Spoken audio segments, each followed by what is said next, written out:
Bonjour, j'ai le plaisir de vous retrouver dans cette séance de méditer. Aujourd'hui, je souhaite développer le thème de la confiance en soi. Quelles sont les difficultés que vous avez pu rencontrer tout au long de votre vie sur cette thématique? Je vous invite à positionner des mots, des phrases qui vont venir mettre le reflet de ce que vous avez pu vivre ou vivez encore aujourd'hui. La confiance en soi, c'est quelque chose qui m'a habité pendant très longtemps, de la petite fille que j'ai été jusqu'à l'adolescence, à la femme, et qui m'a empêché de vivre pleinement ma vie. Cette confiance en soi, je l'ai ressentie à travers le regard que je pouvais avoir sur moi-même, à travers le regard que les autres avaient sur moi. Étant jeune, j'ai eu beaucoup d'acné, j'ai porté des lunettes, j'ai vraiment développé toutes ces frustrations, ces difficultés à exister en tant que petite fille. Dans l'adolescence, cela a continué à me suivre. Cette confiance en moi, qui a été très faible dès le départ de la construction de la petite enfance jusqu'à la jeune fille que j'ai été, m'a suivi tout au long de ma vie. Des enfermements à travers des croyances limitantes, à travers aussi l'éducation que j'ai pu recevoir de mes parents, de l'enseignement. Et cette confiance en moi m'a figée pendant plusieurs années de ma vie. Cela m'a empêché de concrétiser beaucoup de choses. C'est pour ça qu'il est intéressant pour moi d'en parler aujourd'hui, avec les expériences que j'ai pu vivre, les capacités que j'ai pu aussi développer à travers d'autres expériences et la femme que je suis devenue avec l'enseignement que j'ai pu recevoir dans mes formations, toutes les connaissances que j'ai pu aussi acquérir tout au long de ma vie m'ont permis aujourd'hui d'être la femme que je suis et de pouvoir vraiment éloger en toute humilité ce reflet que j'ai sur la confiance en moi, en la vie, aux autres. Beaucoup de peur dans la confiance en moi m'ont enchaîné, m'ont limité, m'ont réduit à tellement de difficultés que cela m'a empêché vraiment d'évoluer pendant certaines années. Ce que j'ai envie de vous dire, si pour vous, à travers l'âge que vous avez, vous connaissez ce sentiment de confiance en vous, vous doutez de vous, vous n'osez pas, vous avez peur du regard des autres, de votre propre regard. Vous êtes tout le temps dans cette analyse. L'autre est mieux que moi, l'autre fait mieux que moi. Vous vous comparez physiquement, mentalement, émotionnellement. Vous vous enfermez aussi dans une sphère qui vous comprime, qui vous empêche réellement de devenir une personne beaucoup plus sereine, beaucoup plus en amour avec la vie, en amour avec vous. Si ça résonne en vous, sachez que l'on peut toujours améliorer sa confiance. Comment on peut l'améliorer? Tout simplement en amenant des petites solutions, des stratégies, des exercices. Et plus vous allez vous permettre d'aller à votre rencontre pour développer cette confiance, plus vous allez vous sentir de plus en plus intégré dans ce que vous allez vivre, de plus en plus en relation avec tout ce que vous pourrez mettre en place dans le moment, l'adaptabilité de ce que vous allez pouvoir faire à tous les niveaux de votre être. Et je pense qu'aujourd'hui, dans la société où l'on vit, tous les fléaux vraiment qui viennent à nous, il est important vraiment de développer cette confiance. Pas plus tard qu'il y a 2 jours, quand j'ai posé la question à 2 jeunes personnes, 2 jeunes gens qui venaient de finir leurs études d'ingénieur, qu'est-ce qui était le plus difficile aujourd'hui? La réponse, ça a été la peur de l'avenir. Donc imaginez déjà cette peur de l'avenir, ce manque de confiance à ce qui va être, comment on peut déjà construire ce moment présent. Et ce qui est important d'entendre, c'est qu'à travers les peurs qui viennent s'éveiller en nous et qui affectent notre confiance, ça nous empêche vraiment d'aller sur le chemin de notre vie en relation avec la personne que nous souhaitons être. Toutes les petites semences que nous devons mettre en place dans notre vie pour acquérir un chemin épanoui, construit avec nos valeurs, avec tout ce dont on aura besoin et qu'on adaptera au fur et à mesure que l'on avancera. Aujourd'hui, on est beaucoup dans une projection de peur, d'enfermement, d'incertitude, de doute, de crainte en l'avenir, en nous, en la vie. Et la grande difficulté, c'est qu'on s'emprisonne déjà dans l'instant, dans cette prison du mental, de toutes les croyances limitantes dans lesquelles on s'enferme. Les pistes de réflexion, c'est travailler l'ancrage. Vous le voyez dans les séances de ce que l'on peut vous emmener à travers les pratiques dans toutes les disciplines de Gargi Chandra. On développe l'ancrage, le mouvement, l'équilibre, l'alignement, la fluidité, pour être pleinement dans ce qui est, accueillir toutes les sensations, tous ces capteurs de sens qui vont nous permettre vraiment de pouvoir agir au fur et à mesure que l'on construit notre vie. Et quand on construit notre vie dans une énergie de confiance, on construit cette énergie avec beaucoup plus de sérénité, beaucoup plus de calme, beaucoup plus de paix. Parce que la confiance, qu'est-ce que c'est? Pour moi, c'est des barreaux qui sont venus s'implanter de très jeunes. Et puis on n'a pas appris à justement se dire que ces barreaux, comme une prison dorée, c'est nous qui nous mettons ces barreaux. Bien sûr qu'il y a aussi tout le côté extérieur, les personnes, la société, l'éducation, qui viennent nous mettre cette prison dorée, mais on laisse faire.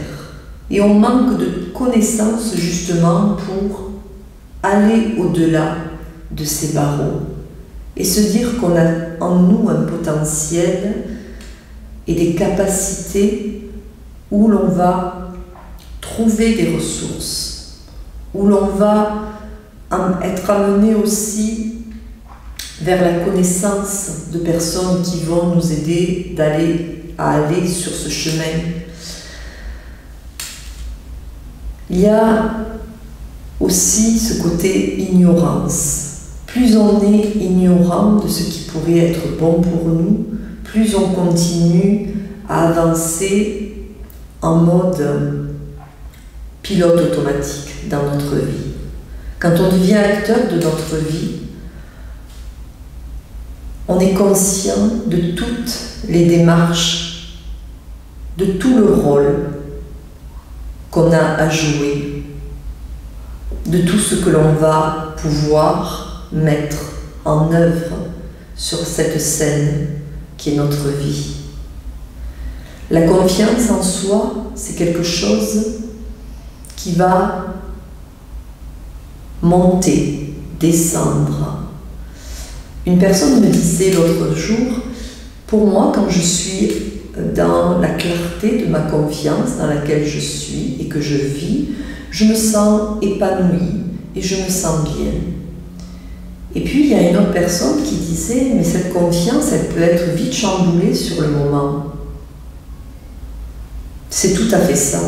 C'est-à-dire qu'on peut construire un projet, on peut s'exprimer et puis d'un seul coup on perd confiance parce que tiens, on va commencer à trouver de la difficulté à parler et puis d'un seul coup, waouh, on se retrouve figé, on se retrouve bloqué. Donc la confiance en soi, c'est aussi se donner beaucoup de souplesse, se permettre de se dire qu'on avance dans notre vie et que dans cette vie, il y a aussi des obstacles, des trous. Il y a aussi vraiment des moments beaucoup plus fluides et qu'on peut aussi les prendre en considération tout simplement et se dire qu'à travers ce que l'on rencontre, on s'adapte. On a le droit de contourner, on a le droit de sauter, on a le droit de s'arrêter, de se poser, de se tromper. C'est ça aussi la confiance en soi. C'est avancer dans le chemin de notre vie avec toute notre vulnérabilité. Et ça, c'est formidable. La jeune fille qui a eu ce manque de confiance en moi que j'ai été et la femme que j'ai pu devenir par la suite, quand je commençais à gagner en confiance en moi, je me rappelle que les cadeaux qui arrivaient dans ma vie où on me proposait des contrats qui allaient m'emmener à travailler avec des personnes autour de moi. J'allais devoir vraiment transmettre la gestion du stress, parler en public, amener des outils. J'allais devoir aussi, par la suite, je me souviens, comment dirais-je, on m'a demandé de faire des congrès, et là je me retrouve dans, 300, 500 personnes, et à ce moment-là, pour moi, je me disais, tu reçois un cadeau de la vie, quelle chance que tu as qu'on te propose de faire ce qu'on te propose justement de pouvoir transmettre ce que tu sais et de pouvoir l'amener aux personnes qui vont me rencontrer sur mon chemin. Et à ce moment-là, je me rappelle, j'ai été prise de panique, des peurs sont ressurgies, j'y arriverai jamais, mais comment je vais faire pour parler en public? Comment je vais pouvoir arriver à m'exprimer calmement, à ne pas bafouiller? Parce que dans ma jeunesse, à l'âge de 10 ans, j'ai eu une paralysie faciale. Une paralysie faciale qui m'a arrêtée pendant une année. L'année de ma 6e où je n'ai pu aller à l'école due à cette paralysie faciale et cette difficulté à chercher les mots, à m'exprimer, à pouvoir vraiment être la jeune fille en 6e, c'est très difficile. Et avec ce regard, ce visage tout déformé, donc imaginez à 10 ans ce qu'on peut vivre. Et quand, à ce moment-là de ma vie, quand on m'a proposé justement tout cela, je me suis dit, mais Karine, tu n'es plus cette petite fille. Tu n'es plus la petite fille qui a eu cette paralysie faciale, la petite fille qui a eu tout un acné, qui avait des grosses lunettes, myope, un petit peu comme dans la boum, avec les appareils dentaires de chaque côté. Voilà, c'était vraiment l'adolescence terrible. Et c'est quelque chose qui m'a beaucoup touchée, et je pense que les personnes qui vont peut-être se reconnaître, ou les parents, les grands-parents qui écouteront cette vidéo, peut-être à travers les petits-enfants qui sont là, ben, sachez que c'est des moments de souffrance qui sont terribles, parce qu'un âge où on construit son adolescence, où on souhaiterait que les garçons nous regardent, on souhaiterait plaire, ben, on est complètement laissé de côté. On veut montrer aux garçons qu'on est super forte en faisant du sport, donc on devient une super sportive, on fait partie des filles, des meilleures joueuses de foot, de basket, de hand, pour plaire. On essaye vraiment de plaire autrement, mais derrière tout ça, il y a une souffrance énorme. Et cette souffrance, à l'époque, on ne la regardait pas. Et on évoluait à l'âge adulte avec un sac à dos bien lourd. Cette confiance en nous, on la suit très longtemps. Ce manque de confiance que l'on va retrouver dans les moindres difficultés de notre vie, parce que le sac à dos est tellement lourd qu'on le porte déjà. Et quand la vie, elle continue, ben ce sac à dos, il est toujours là.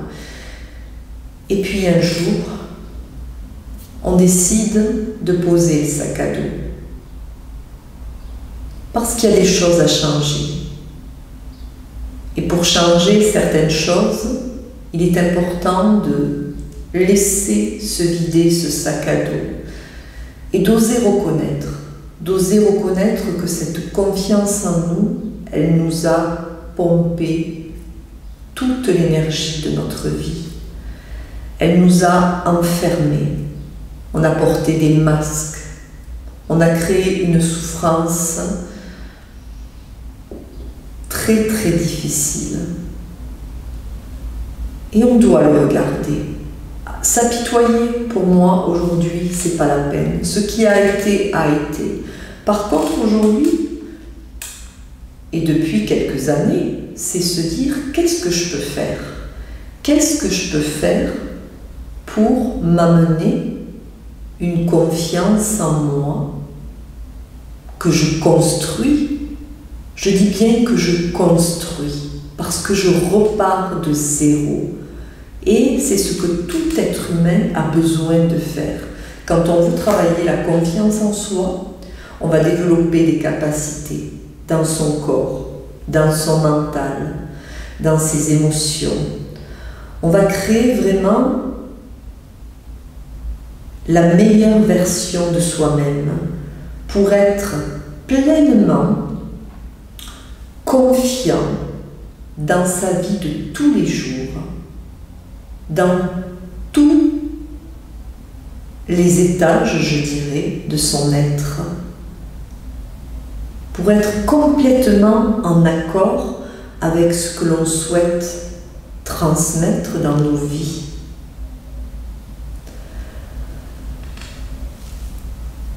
Les solutions, je vais vous donner quelques pistes de réflexion.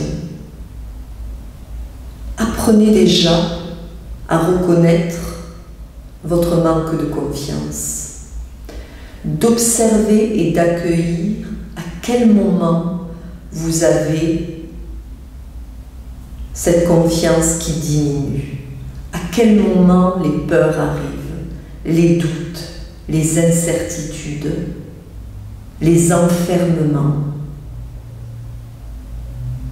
Plus vous allez vous observer, plus vous allez pouvoir aller nourrir tout ce dont vous aurez besoin pour élever votre confiance et le mettre en pratique de suite. C'est-à-dire que la confiance, elle se nourrit et elle se gagne parce que vous osez. Vous osez être. Vous osez vous permettre d'être comme vous êtes sur le moment, en sachant que tout est toujours en mouvement. Tout est toujours en changement. Observer la nature, c'est notre meilleur guide. Donc cette confiance, permettez-vous de la créer avec ce premier outil d'observation. Et amenez-vous vraiment comme si vous aidiez un ami, comme si vous aidiez votre enfant, votre conjoint, tous les outils, toutes les pistes de réflexion qui peuvent vous permettre vraiment d'être beaucoup plus en harmonie avec vous, avec la vie. Et croyez-moi, comme une recette de cuisine, on y met de la couleur, on y met des saveurs, on y met de la qualité, on y met toute l'œuvre dans la découpe, dans la forme. On crée vraiment la confiance comme un plat qui vous mettrait en haleine avec le moment, qui vous permettrait vraiment de vous régaler, de sentir que vous mettez vos sens en éveil à travers tout ce que vous allez mettre en place. Je vous parle de la cuisine parce que j'aime cuisiner, mais vous pourriez en faire de même pour la peinture, la musique, tout ce que vous allez créer, une séance, peu importe. Mettez-y toujours à la fin un zeste d'amour. Parce que la confiance, c'est se dire, ce petit zeste d'amour que je mets, qui se diffuse à toutes les personnes qui vont recevoir mon message, le plat que j'ai créé, le tableau que vous allez peut-être acheter, la musique ou tout autre. Plus vous allez gagner en confiance en vous, plus vous allez avoir envie de transmettre qui vous êtes, ce que vous faites, et plus vous allez donner envie aux personnes qui vous rencontreront de venir passer un moment avec vous. Et ça, je pense que c'est le plus beau cadeau. Parce que quand on amène qui on est et ce que l'on souhaite transmettre, les personnes qui sont autour de nous et qui reçoivent nous le disent dans une belle ouverture de cœur. Merci pour tout ce que tu nous apportes. Je suis aussi heureuse d'être la femme ou l'homme que je suis aujourd'hui, grâce à toute cette qualité, ces partages, ces saveurs, ces odeurs, ces couleurs que tu peux donner autour de toi. Si vous avez trouvé à travers les petites pistes de réflexion des choses intéressantes pour vous, partagez. En dessous de cette vidéo, vous allez pouvoir marquer des commentaires et vous allez pouvoir justement déposer ce que vous avez ressenti en écoutant cette vidéo. Est-ce que les pistes de réflexion que j'ai partagées avec vous vous ont apporté ou pas? Ou peut-être, vous aurez peut-être envie de mettre vos propres pistes de réflexion. Donc permettez-vous de mettre sous cette vidéo ces commentaires. Je vous invite à partager cette vidéo peut-être avec des amis, des enfants, des petits-enfants qui ont ce manque de confiance en eux. Parce que la confiance, encore une fois, par expérience, à travers tout ce que j'ai pu vivre, ce que vous avez peut-être vécu, c'est quelque chose qui se construit et qui se met en place, que l'on peut apprendre, que l'on peut évoluer, grandir, s'accroître de jour en jour. Donc partagez cette vidéo pour qu'elle aide les personnes qui auront besoin de tout cela. Et pensez à liker cette page de Kari Chandra pour que tout ce que l'on peut apporter avec Sandra vous permette justement de vous construire dans votre vie de tous les jours. Ce n'est que le début de cette chaîne. Et je vous promets que l'œuvre que l'on amène dans notre village, à travers toutes les démarches de développement de l'être humain, que ce soit physique, mental, émotionnel, c'est avec plaisir qu'on vous l'amènera à travers cette page Kari Chandra. Donc partagez, likez-nous et donnez surtout du sens aux personnes qui en ont besoin. Je vous remercie, merci de votre présence, merci de votre écoute et au plaisir de vous lire. Je vous souhaite une belle journée avec beaucoup de confiance et d'ouverture d'esprit, de corps et de cœur. Namasté.